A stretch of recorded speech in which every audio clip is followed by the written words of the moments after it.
Il a signalé sa présence au milieu de nous. Oui, il est là pour toute âme désireuse. Sachez que le Seigneur est là. Et au jour de sa chair, tout celui qui était venu auprès de lui, personne n'était retourné avec ce problème. La Bible dit, il est le rémunérateur de ceux qui le cherchent. Oui, c'est aussi vrai que nous sommes venus le chercher. Lui ne manque pas de rétribution. Il en a. Et ce matin, il cherche qui rétribuer. Et une fois de plus, nous allons incliner nos têtes afin de nous adresser à lui.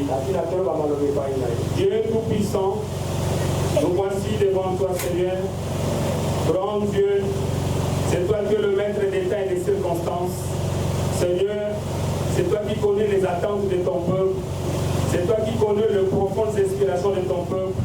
Grand Dieu, voilà pourquoi ce matin, notre prière est que seul toi puisses-tu descendre afin de rencontrer les attentes de ton peuple, afin de rencontrer les demandes de ton peuple, Seigneur. Descends, grand Dieu, de sorte que, au milieu de nous, que tout celui qui était entré ici malade, de le rendre guéri. Tout ce qui était venu ici avec une préoccupation, qui trouve solution auprès de toi. Grand Dieu, que toutes les énigmes puissent être démystifiées, Seigneur Dieu. Que personne ne rentre avec ces questionnements, Seigneur. Apparaît, grand Dieu, comme étant le grand rédempteur. Oui, c'est toi le ressuscité, Seigneur Dieu.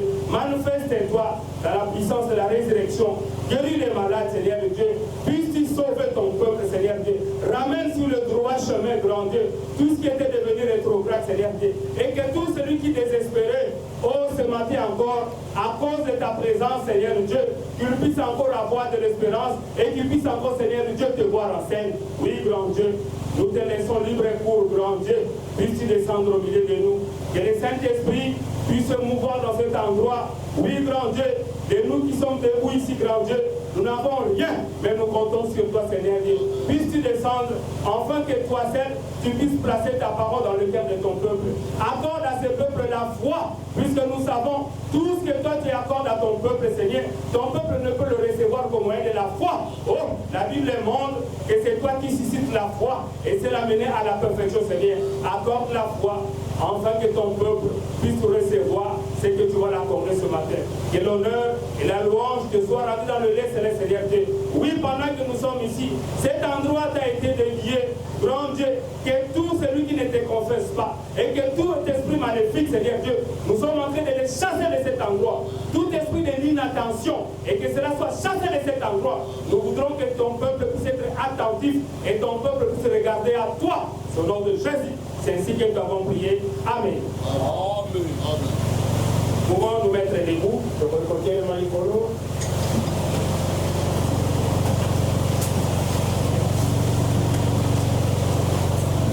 Nous allons considérer le livre de Genèse. Genèse chapitre 22. Nous prenons à partir du verset 15. Genèse chapitre 22, le verset 15 dit ceci. L'ange de l'Éternel appela une seconde fois Abraham de Sié et dit, je le jure par moi-même, parole de l'Éternel, parce que tu as fait cela et tu n'as pas refusé ton fils, ton unique, je te bénirai et je multiplierai ta postérité comme les étoiles du ciel et comme les sables qui est sur les bords de la mer. Et ta postérité possédera la porte de ses ennemis.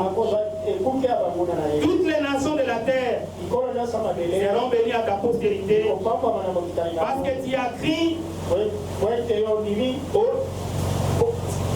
parce que tu as obéi à ma voix. Que le Seigneur ajoute de riches bénédictions à la lecture de sa parole. Vous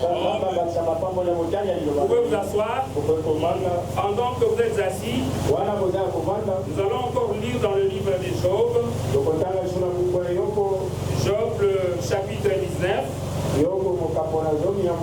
Nous prenons à partir du verset 25.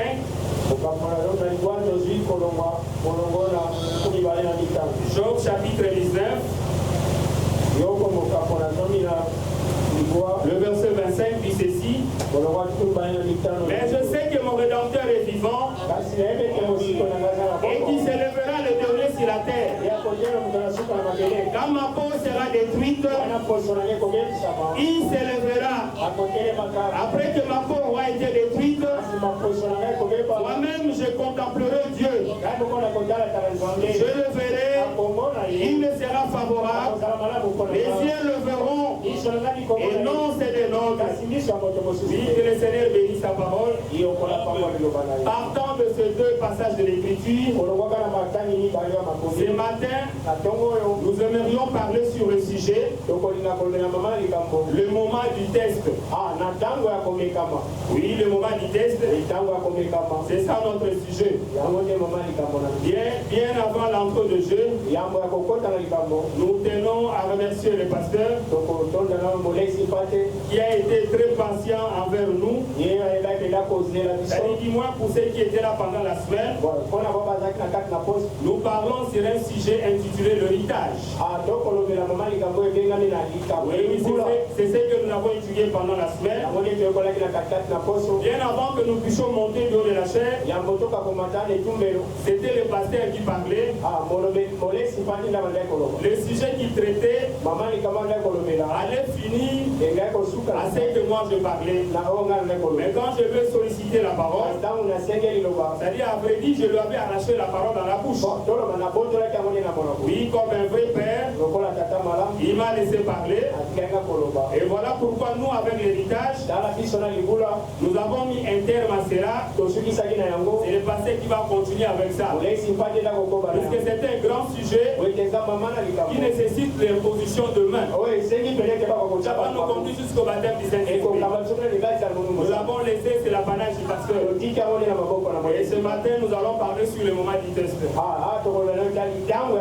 Nous sommes là pour ça. C'est vrai, nous parlons du moment du test. Parce que dans la plupart des cas, dans notre marche, il y a beaucoup de choses. Oui, c'est comme si la main du Seigneur n'est pas puissante pour nous. Il y a des maladies qui se manifestent en nous. Il y a plusieurs fois que nous sommes passés ici. On prie pour la même maladie, mais la maladie perdue. Nous prions pour les mêmes situations, mais nos situations restent toujours en suspense. Voilà pourquoi ce matin, nous voulons attirer l'attention des enfants de Dieu sur la parole du Seigneur. C'est-à-dire dans ce sujet intitulé les tests, nous aurons à parler aussi sur l'infaillibilité de la parole du Seigneur. C'est-à-dire en dépit de nos maladies, en dépit de nos difficultés, en dépit de nos inquiétudes, nous devons retenir que le Seigneur ne peut jamais échouer. Lui, quand il dit quelque chose, la chose ne peut qu'arriver. La Bible dit de toutes les paroles que le Seigneur a prononcées, aucune d'elles ne restait sans effet.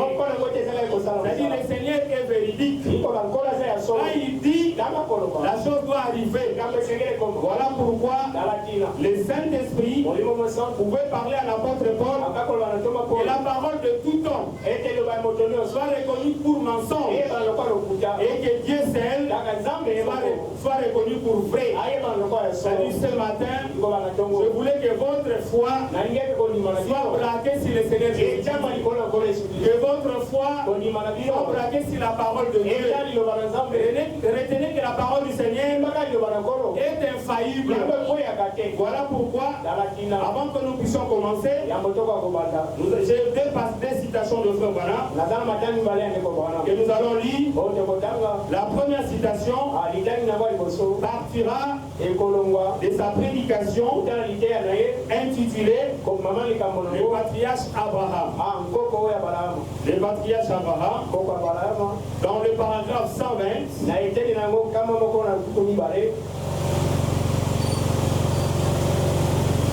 le prophète dit ceci.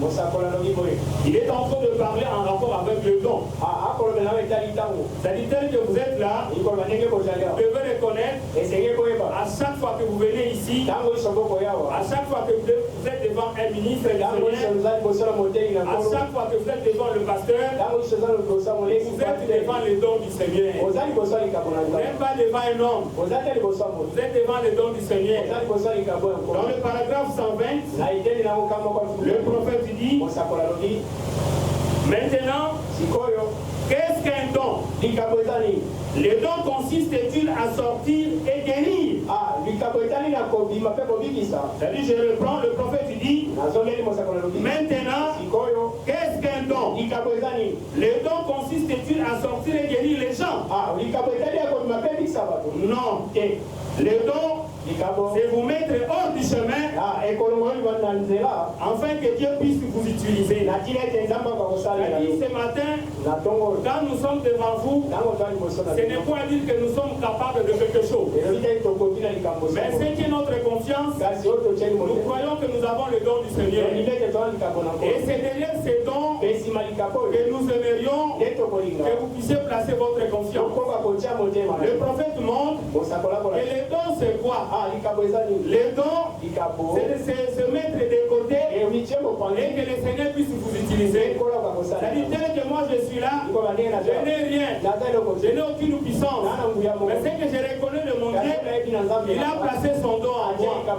Et ces dons consistent et que moi je serai mis de côté et que lui-même va entrer en scène. Donc tel que nous sommes là, nous nous recommandons entre ce mains et que lui-même puisse entrer en scène.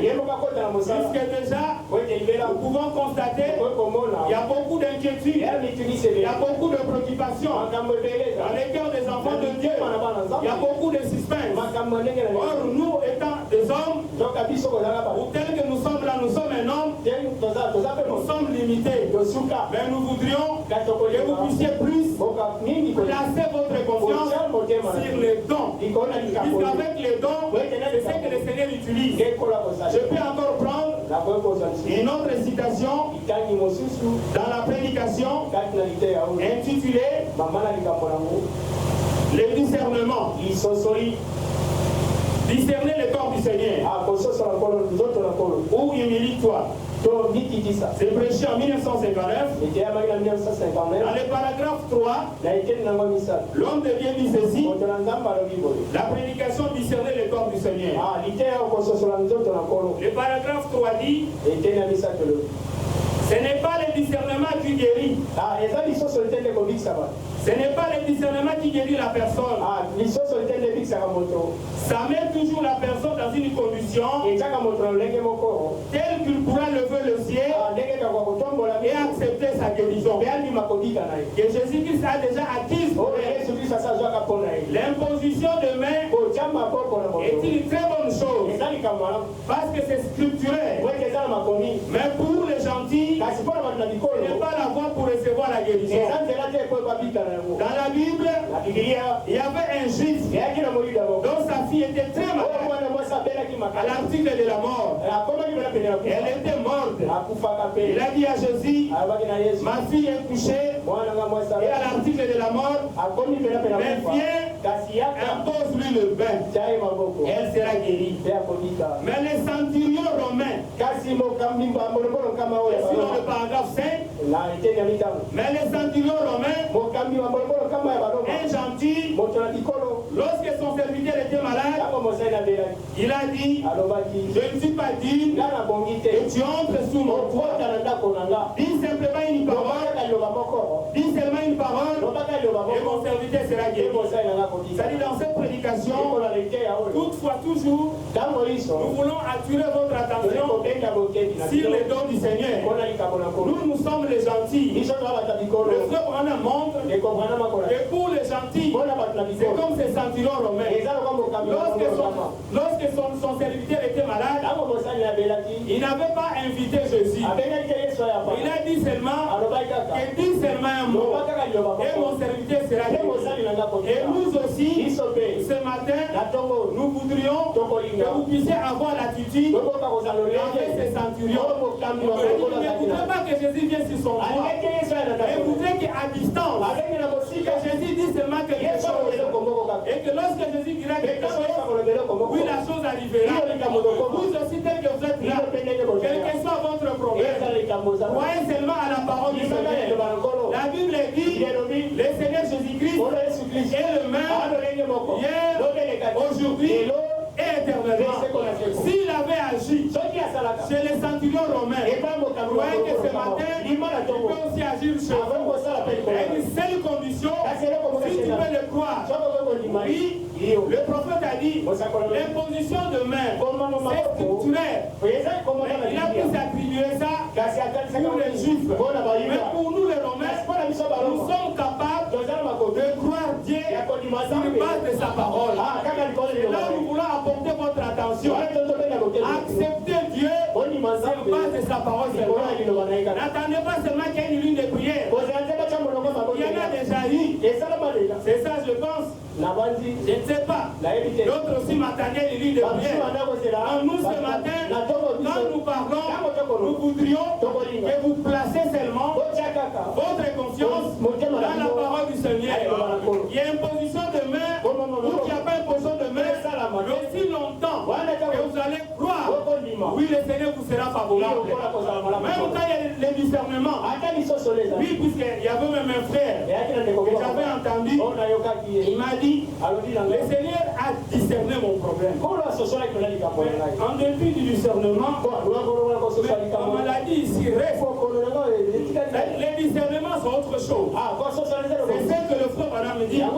Les discernements vous montrent seulement que tu puisses élever ta foi ou à élever tes yeux. C'est ce que Jésus a besoin. C'est-à-dire si le Seigneur apparaît ce matin, il montre et voilà ton problème. Voilà, il y a ceci. Ne crois pas que si c'est discernement, que tu es guéri. Aussi vrai que toi tu n'as pas soulevé ta foi. Si ton problème est dévoilé, c'est toi qui dois élever ta voix. C'est toi qui peux élever ta foi pour que le Seigneur puisse agir de ton côté. Oui. Comme je le disais tantôt, dans cette marche avec le Seigneur, on peut comme se fatiguer. Mais le vrai enfant de Dieu ne peut pas se fatiguer. Le frère Branham, dans la prédication intitulée Un procès, il a intitulé une prédication de procès. Il est en train de montrer, c'est-à-dire il y avait l'attitude des gens. D'autres ne croyaient pas. C'est-à-dire d'autres étaient fatigués. Pourquoi ils sont fatigués? Puisqu'avec la même maladie, combien d'impositions de main, la maladie persiste. Avec la même situation, autant de lits de prière, la situation est toujours là. Mais s'il faut se fatiguer, voilà pourquoi ce matin, nous voudrions vous dire que la parole du Seigneur est infaillible. Le Seigneur n'a jamais eu tort. C'est-à-dire, il faudrait que nous puissions persévérer. J'aimerais dire, comme le frère Branham l'avait dit, que ce matin, si vous voudriez que le Seigneur agisse à ta faveur, si vous voudriez que le Seigneur se range de votre côté, vous aussi, vous devrez vous arranger du côté du Seigneur. Ne regardez pas au temps, ne regardez pas aux circonstances. Et cette maladie a pris du temps, on a prié pour moi, mais comment ça reste? Sur le même problème, on a prié pour moi, mais la situation reste. Oui, l'ennemi du croyant, l'ennemi de la foi, c'est le temps. C'est-à-dire ce matin, s'il faut que je puisse vous brosser la prédication du frère Branham, intitulée le procès, prêché en 1964, le frère Branham dit, j'aimerais que ça soit sur notre attitude. Tel que nous sommes là, ce matin, pour tout un chacun de nous, je voudrais que cette salle se transforme à une cour d'audience où nous avons un procès. Nous avons la cour d'audience. Chacun de nous ici doit se substituer à un juge. Chacun de vous est juge ici. Mais comme dans chaque procès, Comme dans chaque cours, il y a toujours le ministère public. Vous savez, nous avons été jugés. Je crois que beaucoup de vous connaissent aussi. Ce qui se passe dans un procès. C'est que fait le ministère public. Le ministère public, quand il se prononce, lui, sa sentence est toujours élevée. Là où la partie de Banderes peut même avouer sa faute. Pour dire que bon savant peut accepter 2 ans. Mais le ministère public, quand il se prononce, c'est toujours 50 ans. C'est toujours 30 ans. Donc ce matin, le ministère public c'est qui? Le ministère public c'est le monde. Le ministère public c'est qui? Le ministère public c'est Satan. Oui, Satan qui a tendance à nous faire voir comme si la parole du Seigneur ne s'accomplit pas. Mais avant que le ministère public ne se prononce, dans cette prédication, le frère Bana monte. Et le ministère public n'est pas seul. Il a toujours ses témoins. Et bien, l'accusation c'est quoi? Donc dans ces procès, l'accusation porte si la parole du Seigneur non détruite. Comme je vous l'ai dit, s'il y a quelqu'un qui est malade et que sa maladie a duré, s'il y a quelqu'un une situation et que sa situation a duré, oui, c'est une accusation que le ministère public te montre, que le diable peut te montrer, et voilà ta situation est là. C'est-à-dire dans la plupart des cas, le Seigneur n'accomplit pas sa parole. Dans la plupart des cas, le Seigneur n'accomplit pas ses promesses. Le ministère public, comme je l'ai dit, a 3 témoins. Quels sont ces 3 témoins? L'homme de Dieu montre, et de ces 3 témoins, nous avons l'incroyant qui apparaît comme étant incrédule. Nous avons les sceptiques. Un sceptique, c'est celui qui doute de la parole de Dieu. Et puis nous avons l'impatient, celui qui n'est pas patient de la parole. Alors avant que le ministère public ne prenne la parole, il fait intervenir l'incroyant. C'est l'incroyant qui est venu pour ainsi accuser Dieu. Puisque l'accusé ici c'est Dieu. On l'accuse sur base de sa parole et sur base de ses promesses non bénies. Le croyant est venu à la barre, il lui dit que dans Matthieu 16, lui il a dit, et voici les miracles qui accompagneront ceux qui auront crié à mon nom. À mon nom, vous chasserez les démons. À mon nom, même si vous prenez breuvage mortel, cela ne vous fera rien. À mon nom, aucun démon ne peut vous résister. Mais moi je me souviens, là c'est les croyants qui parlent. Moi je me souviens que j'ai été malade. Et il y avait un grand prédicateur, s'appuyant sur Marc 16. Je me suis présenté à sa campagne avec ma maladie. Mais après qu'on a prêché, on m'a imposé le main, ma maladie est restée. Les croyants disent, sur base de mon témoignage, votre Dieu n'est pas véridique.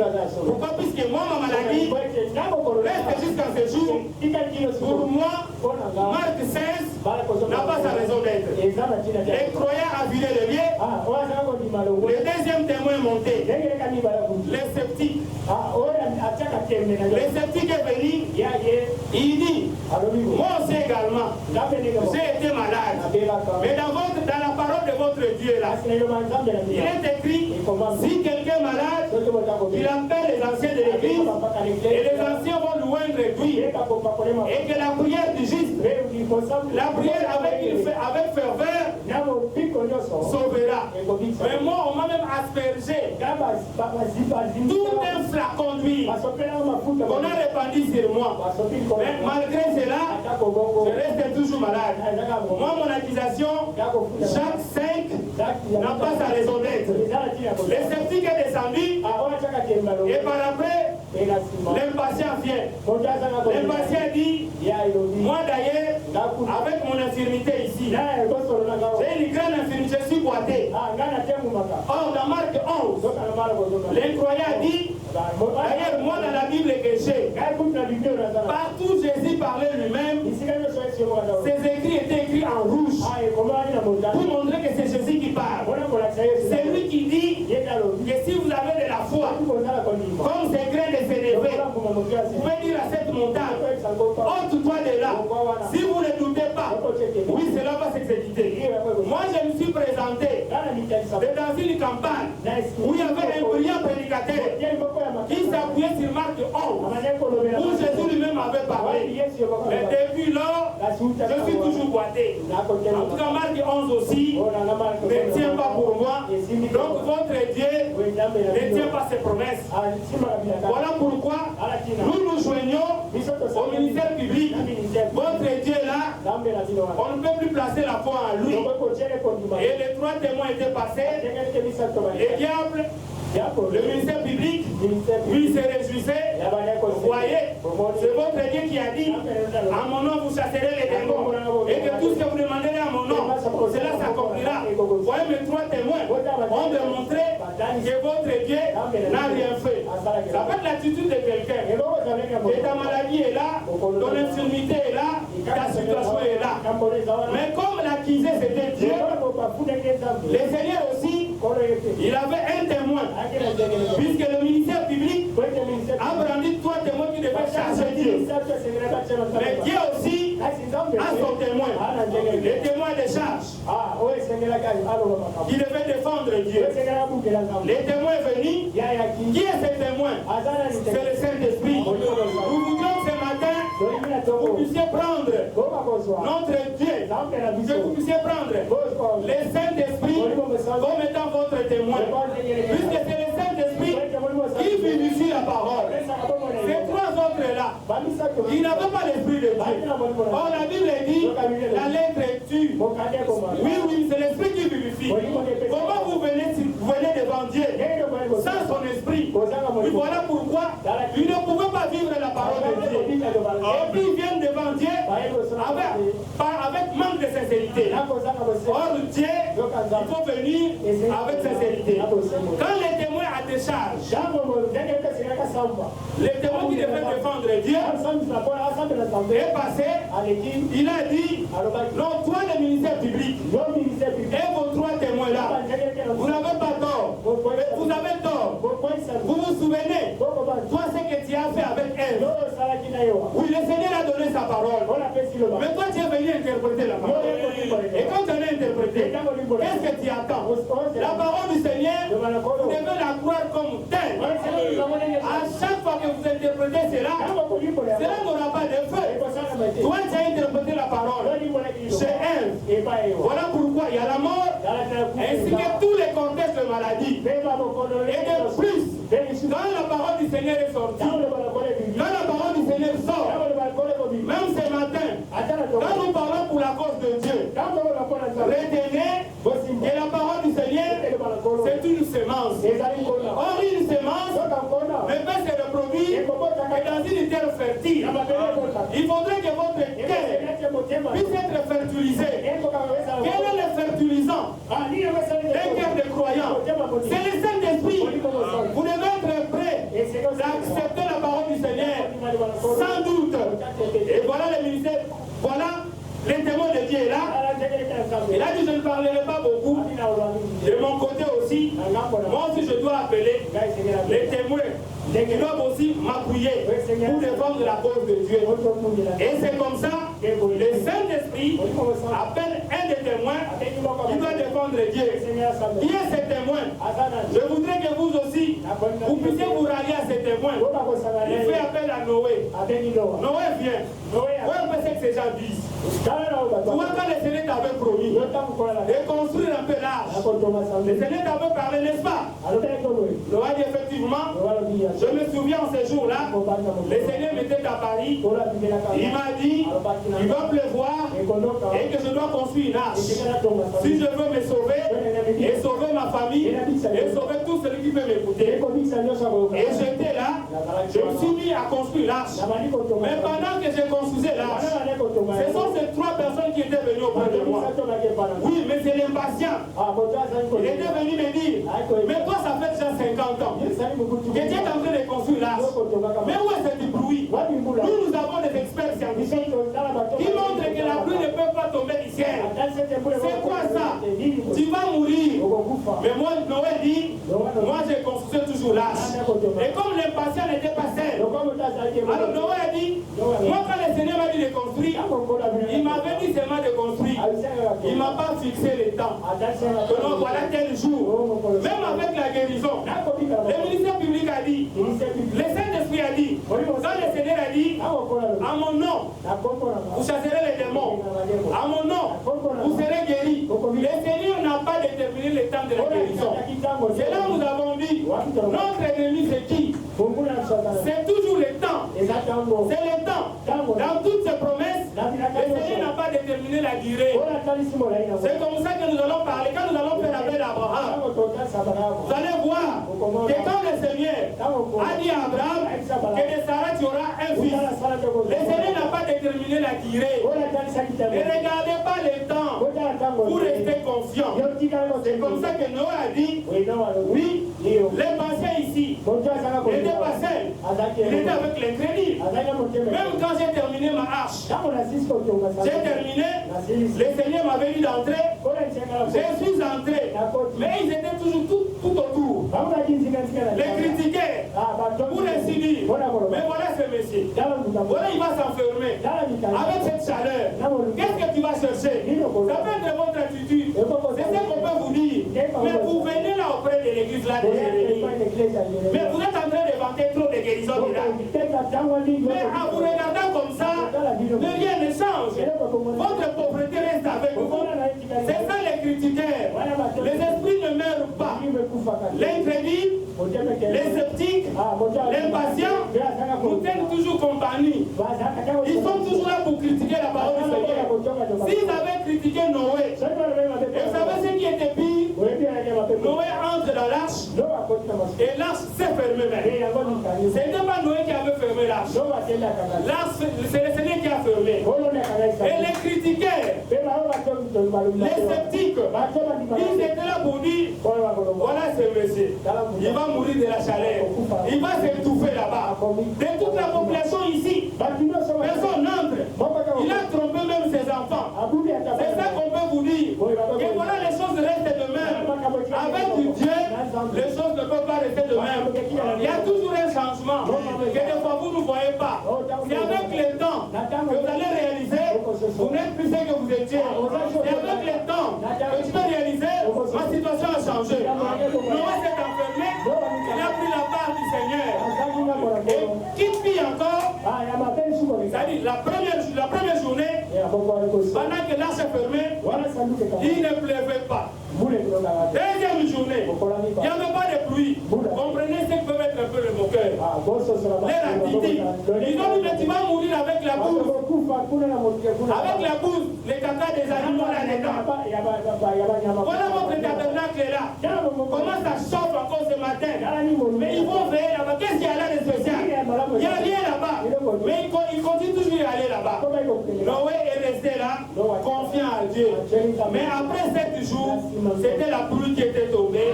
Et quand la pluie est tombée, les croyants, nous avons les patients et les sceptiques sont tous morts. Ils sont partis. Mais Noé a vécu avec ses enfants. Voilà, ça dit, mes chers amis, les bien-aimés dans le Seigneur, restez attachés à Dieu. C'est comme ça que Noé pouvait se retirer.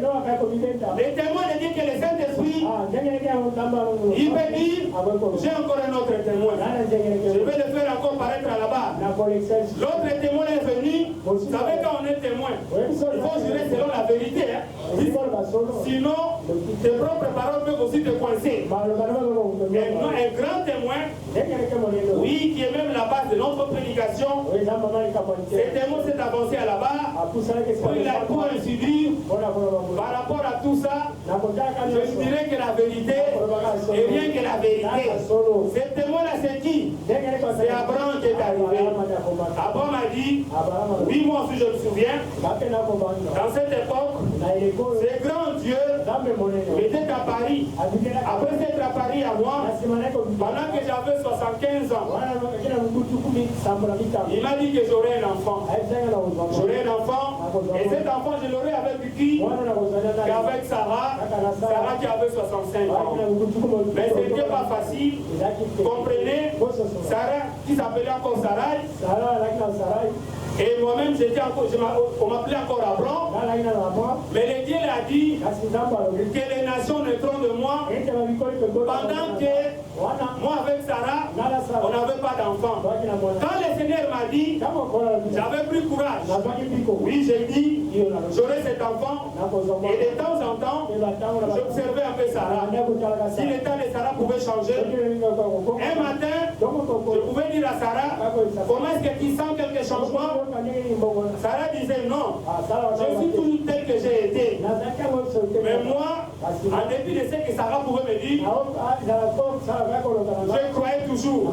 C'est Dieu est vrai, j'étais aussi un homme ordinaire comme vous. Oui, oui, je ressemblais à tout le peuple. Mais cet être-là qui m'était à Paris m'a affirmé et l'a assuré devant moi. C'est comme ça que moi je l'avais écrit. Et comme je lui avais fait confiance, Abraham dit, comme je lui avais fait confiance, j'étais même parti chez le médecin, dans le cabinet du médecin, et pendant la prescription, vous savez que chez le médecin, il y a quoi? Il y a une consultation. Quand le médecin a pris la fiche, il m'a demandé mon âge. Je lui ai dit que 75 ans. Il m'a chassé. Elle a dit, quitte ici, ta tête ne fonctionne pas. Quel est l'âge de ta femme? Oh, 65 ans. Il y a un problème. Qui te retirez-vous ici? J'étais là confus. J'étais devant le médecin. Et j'étais allé me m'acheter des chaussons. Puisque j'avais confiance à cet être qui était à Paris. Les autorités de la ville, quand ils m'ont appris dans le supermarché, en train d'acheter, oui, des chaussons de couverture, ils ont même allé m'accuser pour ainsi dire que j'ai un problème mental. Que j'ai un problème mental, comment avec une femme de 65 ans, je peux avoir un enfant. Mais en dépit de tout ça, moi je n'avais fait qu'écrire. J'ai écrit, puisque ce qui est vrai aussi, quand le Seigneur m'avait dit, j'aurai cet enfant, il ne m'avait pas donné la date précise. Il ne m'avait pas donné une durée. Il m'avait dit que j'aurais l'enfant. Voilà pourquoi moi je ne pouvais que croire. Voilà pourquoi toi impatient, tu ne pouvais rien t'attendre à Dieu. Puisque les promesses de Dieu nécessitent de la patience. Toi tu te nommes déjà impatient. Comment tu veux obtenir quelque chose de Dieu? Toi aussi qui es là, tu es sceptique, tu doutes. Moi je ne veux pas douter. J'avais crié jusqu'à ce que j'ai obtenu. Étant sceptique, tu ne pouvais pas attendre quelque chose de Dieu. Toi aussi un croyant, incrédule que tu es, tu ne pouvais pas bénéficier quelque chose de la part du Seigneur. Le Seigneur ne traite qu'avec les croyants. Les croyants ne regardent pas la durée. Les croyants ne regardent pas aux circonstances. Les croyants ont le regard braqué sur Dieu. Voilà pourquoi le juge, aussi vrai que l'enfant était né, c'était le véridique. Et Abraham était là. C'est là maintenant je voulais qu'on rentre. Dans ce que j'ai lu dans Genèse 22, les textes, les témoins Abraham avaient témoigné. Et puis le ministère public a été cloué. Puisqu'il y avait beaucoup d'autres témoins qui sont à Paris, que nous ne saurons pas énumérer ici. Entre autres, il y a Josué, il y avait Moïse, il y avait David, il y avait beaucoup de témoins qui pouvaient prendre le côté de Dieu. Et bien maintenant, je rentre dans les tests. Les tests, c'est quoi? Les tests, c'est comme Abraham. Oui, Abraham sera toujours prêché. Pourquoi? Puisque avec le pasteur Roger, il nous avait dit, c'est lui qui est l'unité de mesure de la foi. Tu ne peux pas prétendre avoir la foi si tu n'as pas eu la foi d'Abraham. Oui, oui, oui. Nous tous par Christ, nous sommes les descendants d'Abraham. Et ici, le Seigneur lui a donné l'enfant pour nous. L'enfant est là. Isaac est né et il devait marcher avec lui. Oui, toute contestation était finie. Mais le même Seigneur revient. Il dit à Abraham, oui, tel que tu es là, tu dois m'offrir un peu ton enfant ici. L'unique enfant de la promesse, j'ai besoin que tu puisses encore me l'offrir. Mais ça c'est sérieux. Mais l'enfant que j'ai entendu pendant 25 ans, il faut que je puisse encore te l'offrir. L'offrir dans les tiouets. Mais comment encore c'est possible? C'était un grand test. Et ce matin, je voulais dire à tous ceux de la postérité d'Abraham, tous ceux de la postérité d'Abraham, aussi vrai qu'Abraham était passé par le test, toute sa postérité passera aussi par le même test. C'est ça les maladies que vous avez. Mais toi tu dis que c'est par te mettre ici, nous avons été guéris. Mais pourquoi cette maladie? Abraham a attendu 25 ans. Mais la même promesse, l'évidence de la promesse, c'est dit tue-le cet enfant, consacre-le moi. Ce n'était pas facile. Mais du moins, Abraham a dit, comme c'est lui-même qui me l'avait donné, je l'ai eu comme état provenant de la mort. Oui, je sais qu'au sein même de la mort, il faudra qu'on me le restituer. C'est comme ça qu'Abraham ne douta pas. La Bible a dit, oh, comme tu n'as pas refusé de m'offrir ton unique fils. Oh voilà, il y a une promesse qui était sortie. Parce que de temps en temps, nous jouons avec des mots. Nous jouons avec la parole du Seigneur. Nous les lisons avec beaucoup de joie. Et la postérité d'Abraham possédera la porte de ses ennemis. Toi qui prétends être la postérité d'Abraham, toi qui prétends posséder la porte de tes ennemis, est-ce que tu es prêt à obéir comme Abraham? Est-ce que tu es prêt à faire face au test? Ce n'était pas facile. L'unique fils qu'Abraham a attendu pendant 25 ans. Et c'est cet unique fils que le Seigneur lui demande encore. C'était le test. Mais comme le Seigneur était dedans, Abraham n'avait pas désobéi. Abraham a accepté. Il a pris l'enfant, tout dans l'attitude de la foi. Il a pris son serviteur. Ils doivent monter, gravir la montagne pour aller un peu sacrifier l'enfant. Et au pied de la montagne, il a laissé les serviteurs. Tel que nous sommes là, mes bien-aimés, dans le Seigneur, nous devons avoir la foi véritable. Et puis nous devons avoir une attitude correcte. Abraham, quand le Seigneur est à Paris, il n'a pas pris le temps de le partager avec Sarah. Puisqu'avec l'amour maternel, avec le déchirement de la femme, la femme qui met au monde, avec cette douleur d'enfantement, cet enfant que j'ai entendu, oui, malgré tout le mépris, et toi avec ton Dieu là, en tout cas moi non. Il change sa décision. Abraham est resté, ses yeux braqués sur Dieu. Il savait que c'est Dieu qui l'avait donné. Oui, il pouvait les tuer et les redonner encore. C'est comme ça qu'Abraham ne pouvait pas partager cette décision avec sa femme. Il a pris la décision. Dans la plupart des cas, le Seigneur aussi nous attend au moment de la décision. Ça dit, sa parole est là et le monde est là. Qu'est-ce que tu dois choisir? Et comment de temps en temps, comment nous décidons? Est-ce que nous décidons en prenant la parole du Seigneur et nous décidons autrement? Que toute notre décision puisse être alignée sur base de la parole du Seigneur.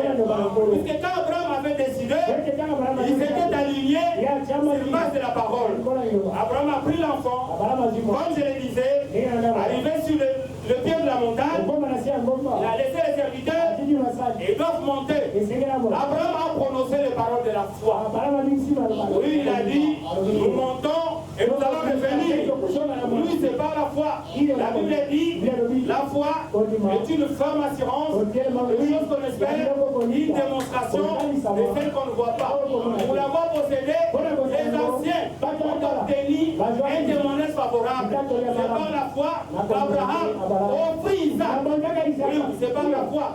Ils ont quitté la terre promise. C'est par la foi. C'est pour ainsi dire, le Seigneur notre Dieu, les créateurs, nous pouvons marcher avec lui et sur base de la foi.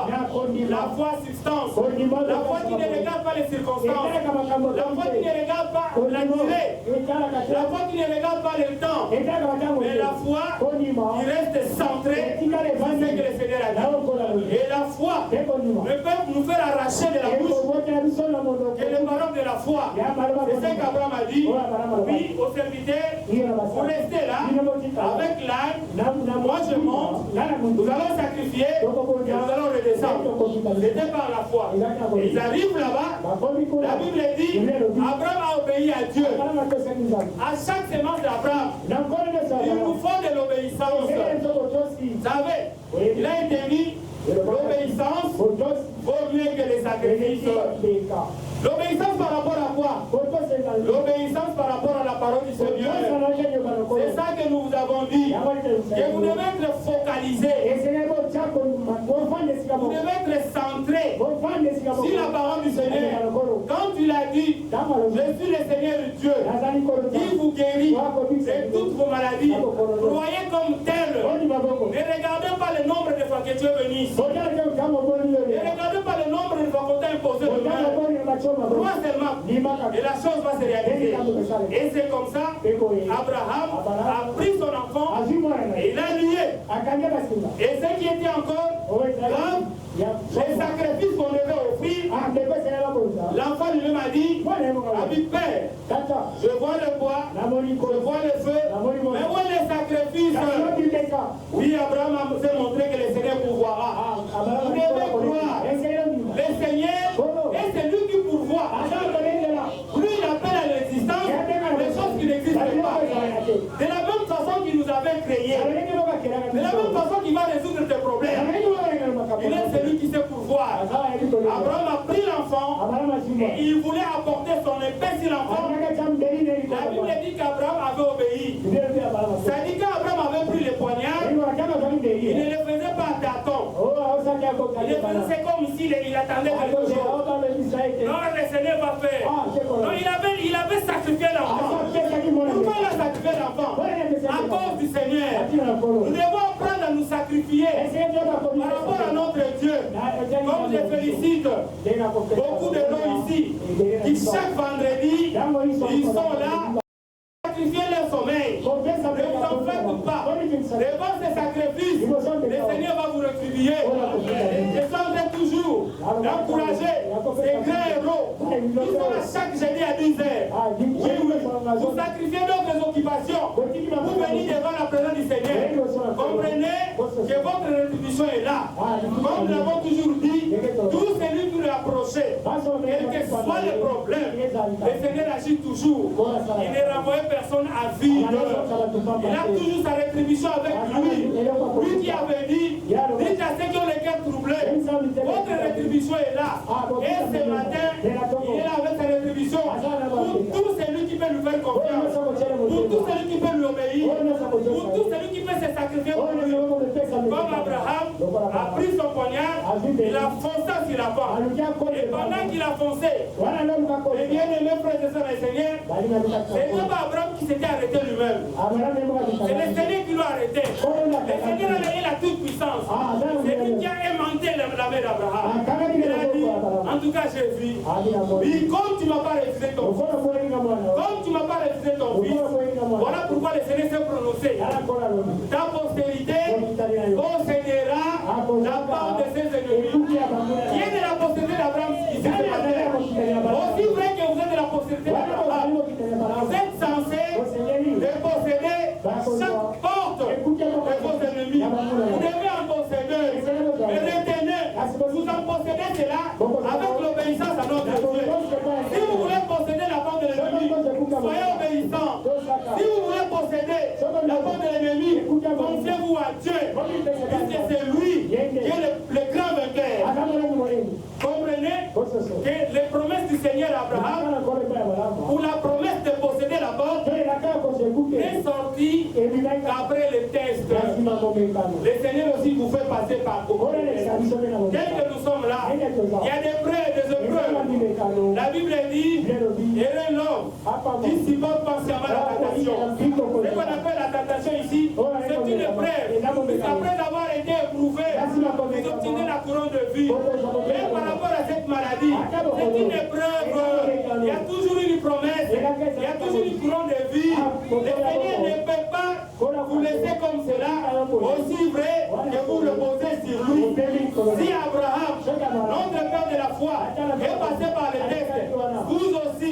aux difficultés, étant donné du fait de sa postérité, le test est aussi là. Face au test, restez toujours obéissant. Face au test, restez toujours stable. Ne regardez pas à côté. Chaque postérité d'Abraham est censée de passer par là. Dès que vous êtes là, toutes les épreuves, toutes les difficultés, toutes les maladies, mettez-les du côté du test. Aussi vrai, vous resterez obéissant, le Seigneur va vous rétribuer. Il y a aussi d'autres postérités d'Abraham. Nous avons aussi vu, il y a 3 enfants hébreux. Ils font partie de la postérité d'Abraham. Nous avons Meshach, Shadrach, Abednego, qui sont passés par le preuve du feu. Ils faisaient partie de la postérité d'Abraham. Oui, le feu, c'était comment? De s'agenouiller devant la statue. Nous sommes des Juifs. Nous croyons à l'unicité de notre Dieu. Étant juifs, nous ne pouvons pas nous fléchir devant une idole. Et ce qui était grave, l'idole en question, c'est aussi de leur frère. C'était l'idole de Daniel qu'on avait élevé. On demandait à ces 3 frères élevés d'adorer. Alors, si vous voulez qu'ils étaient restés confiants à Dieu, ils ont compris, non, ça c'est le test dans lequel le Seigneur est en train de faire passer. Et le roi est venu, vous refusez d'agenouiller devant la statue. Oh, chauffez-moi la fournaise. La fournaise devait être chauffée. Pour vous, la fournaise, ce sont des difficultés. Pour vous, la fournaise qui est chauffée 7 fois, ce sont des difficultés, ce sont des maladies. Comprenez? Cette fournaise a été chauffée 7 fois à telle enseigne des gens qui les avaient liés pour les protéger dedans, et même ils étaient tués par cette chaleur. Et maintenant, comprenez la fidélité de Dieu. Si les bourreaux ont été tués par cette chaleur, mais les concernés qui ont été liés, on les projette dedans, ils ne sont pas morts, ils ne sont pas consumés. Vous savez ce que le feu a fait? Le feu n'a fait que consumer les liens qui étaient en leur main. Avec ces épreuves-là, ça va partir et vous resterez stable. Les feux qu'on avait allumés, au lieu de consumer les 3 hébreux, le feu a consumé les liens, les chaînes, les maladies là que vous voyez. Comprenez que c'est le moment du test. Les difficultés que vous avez, c'est le moment du test. Ça finira par passer. Le Seigneur veut voir jusqu'où vous pouvez vous rester fidèle. Jusqu'où vous pouvez lui obéir. Et ces 3 hébreux qui avancent, ils sont projetés et ils n'étaient pas consumés. Ils sont partis de la semence d'Abraham. Vous aussi, comme Shadrach, comme Meshach, comme Abednego, résistez à l'épreuve du feu. Dans tous ces tourments, avec les staticos. Donc la situation demeure la même. Depuis que nous venons là, on nous dit que le Seigneur Jésus-Christ est le même hier aujourd'hui éternellement. Mais c'est comme si vous ne le sentez pas. Mettez cela du côté test. Le Seigneur est là, les liens vont se déchaîner. Oui, oui, les chaînes vont se briser. Votre chemin sera ouvert. Vous allez le respecter. Comme Moïse pouvait dire, les Égyptiens que vous voyez, vous ne les verrez plus. Puisque les tests ne peuvent pas rester depuis tout le temps. Abraham ne peut pas rester seulement dans les tests. Oui, la Bible dit qu'il y a un temps pour tout. Si je plairai, il y a un temps pour plairer, il y a un temps pour se réjouir. Nous aimons bien commencer par plairer pour que notre joie persiste. Ne resterez pas dans les tests éternellement. Bien-aimés, soyez confiants à notre Dieu. La postérité d'Abraham, il n'y a pas seulement Meshach, Shadrach, Abednego, il y a aussi Daniel. Comprenons aussi les tests à Daniel. Daniel aussi a été foutu dans la fosse au lion. Étant donné qu'il est la postérité d'Abraham, il ne va passer par les tests. Et ce qui est curieux, chaque postérité d'Abraham accepte les tests avec quiétude. Puisqu'il faut s'attendre à Dieu. Les secours nous viennent du Seigneur. La Bible dit, je lève le montagne vers les cieux. D'où me viendront les secours? Les secours nous viennent du Seigneur qui a fait les cieux et la terre. La Bible dit, il faut attendre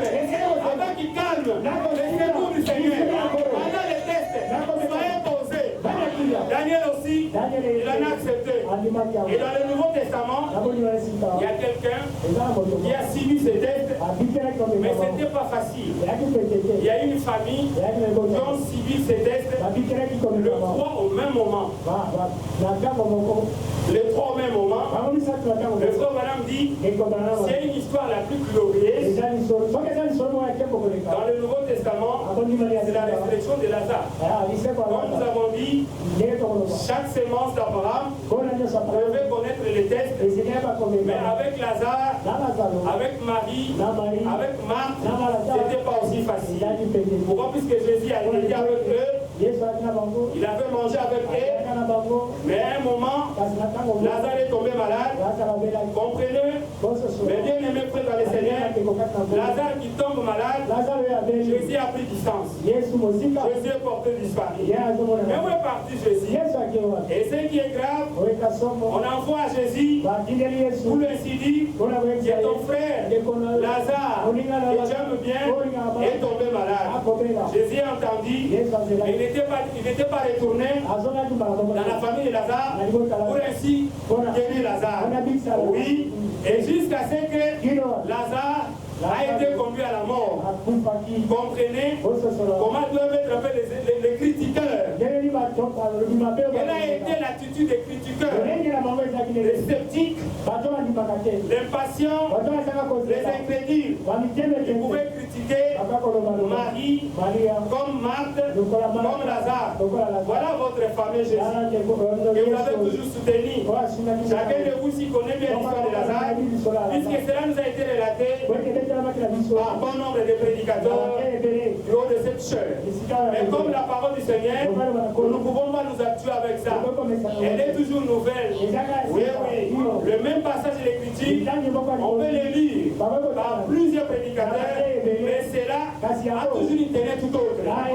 Voilà pourquoi, aussi vrai que nous sommes en train de parler, si la postérité d'Abraham, qui devait passer par les textes, nous voudrons aussi vous montrer Marthe, Marie et Lazare, ils sont passés par ces tests. Et comprenez, pendant ce moment de tests, souvent c'est difficile pour reconnaître la présence du Seigneur, puisqu'on est des fois aveuglé, on ne regarde qu'aux difficultés, mais comment? Le Seigneur que moi j'ai toujours allé veiller, le Seigneur que j'ai toujours prié, nous sommes là chaque jour, mais comment? C'était le cas de Marthe, Marie et Lazare. C'est lui qui était avec nous, mais comment il nous laisse? Or, le Seigneur n'abandonne pas le ciel. Là, quand tu crois que le Seigneur t'abandonne, lui te prépare quelque chose. En principe, c'était ça. Pendant que le Seigneur avait vécu avec Marie et Marthe et Lazare, le Seigneur avait vu leur fidélité. Le Seigneur les avait reconnus de la postérité d'Abraham. Le Seigneur voulait agir autrement, comme il n'avait jamais agi. Voilà pourquoi leur test était encore particulier. Et surtout était encore particulier. Surtout les tests de Lazare. Ton ami de tous les jours. Et voilà que tu es malade. Il n'est pas venu. Et tu es même mort. Lui n'est pas là. On est même enterré. Il n'est pas là. Il est resté dans son coin. Et par après, on dit que non, il est de retour après de venir. On avait même déjà dispersé les gens. Mais comme par le passé, vous savez, les matins, ce n'est pas comme aujourd'hui. Donc, le retrait des c'est fait le plus vite possible. Actuellement, les retraits des deuils se fait rapidement. Moi, j'ai vu à cette époque, pendant les années 80, j'ai perdu une petite sœur. Les deuils est resté pendant un mois. Les gens qui ont quitté le village, ils sont restés à côté de ma mère pour un peu les soutenir. Et c'était tout autre. Mais ce n'est pas comme aujourd'hui. C'était aussi ça avec l'époque de Lazare. Les gens étaient toujours à côté. Ils observaient Marie. Parce que de temps en temps, on pouvait voir Marie et Marthe courir un peu à la tombe pour aller pleurer. C'est comme le frère Donatien l'avait dit, ou le frère Joseph. Aujourd'hui, les gens ne pleurent pas comme par le passé. Les gens ne prennent que le papier moussoir. Ils ne sont pas compatissants. Mais avec le temps, les gens vous pleurez comme si vous voulez sortir leur âme. Et c'était comme ça que Marie et Marthe, quand on avait enterré, mais pour elle, les deuils étaient là. Où est-ce qu'on aurait encore notre frère qui nous aidait, et c'est comme c'était l'unique frère, et ils étaient des femmes, c'est notre frère qui nous défendait de temps en temps lorsqu'il y avait un problème. Mais maintenant, il est parti. Mais ce qui est pire encore, son ami, nous pouvons voir Marthe et Marie assis à la maison, en train de se consoler. À un moment donné, Marie dit à Marthe, non, laisse seulement, ça ne veut rien dire, le Seigneur lui-même connaît. Mais la même Marie qui pouvait consoler Marthe, il faut aussi se souvenir. Et ce qui me fait mal, ce qui me pousse à pleurer, j'ai vu comment le Seigneur Jésus il a ressuscité le fils unique de la veuve de Naïm. Il n'a pas été sollicité. Mais comment il a ressuscité le fils unique de la veuve de Naïm? Voilà pourquoi moi je ne fais que pleurer. Pourquoi quand c'est nous, il n'est pas venu? Marc pouvait dire, non Marie, laisse pas un problème. Le Seigneur sait. Marc lui-même aussi pouvait dire, je l'ai vu. Comment il a donné les aides des aveugles? Je l'ai vu. Il était même des passages dans un cimetière. Il a redonné la vie au fou de Gadara. Mais nous ici, il n'a pas pu agir. Comment il pouvait encore pleurer? Pendant qu'il s'inquiétait. Vous savez, pendant le moment du test, le ciel est toujours là pour regarder. Le ciel a tendance à regarder votre obéissance. Le ciel a tendance à regarder votre foi. Le ciel est là. Jésus disait qu'il ne peut rien faire, sinon ce qu'il va faire au Père. Jésus s'attendait à Dieu. Mais le Dieu qui était assis sur son trône, il regardait Marie, il regardait Marthe, il regardait même Lazare dans les séjours de mort. Dieu a dit, pour la fidélité, que Marie, Marthe et Lazare, ils ont même hébergé mon fils que j'ai envoyé. Alors pour eux, il faut que je fasse quelque chose que je n'avais pas encore fait. Lazare est malade, guérir les gens, j'ai déjà guéri beaucoup de gens. Les gens ne seront pas étonnés. Il faut qu'il meure. Et c'est comme ça qu'ils ne comprenaient pas. Mais comment notre maladie n'est pas là? Le Seigneur attendait que la situation puisse se détériorer. Et oui, souvent c'est ça. Il faudrait que la situation puisse pourrir. C'est comme ça que Job a dit, je sais que mon Rédempteur est vivant. Il s'élèvera quand ma peau sera détruite. Mais il faut que la situation puisse pourrir. Quand la situation n'est pas encore pourrie, là tu es encore fort. Le Seigneur ne peut pas agir. C'est ce qu'il attendait. Il connaît que tu as la foi. Il connaît que tu as les apostolités. Mais il attend. C'était ça le cas. Il regarde. Oh non, il est malade. Il dit guéris le malade. J'en ai fait autant. Ça ne sera pas bien. J'attends qu'il meure. Il est mort. Pourquoi il faut se précipiter? Oh, il est mort. Jésus dit, Dieu a dit, ressusciter les morts après quelques minutes. Je l'ai fait avec des naïns là-bas. Moi, j'ai fait une particularité. Par rapport à ta situation, le Seigneur fait une particularité.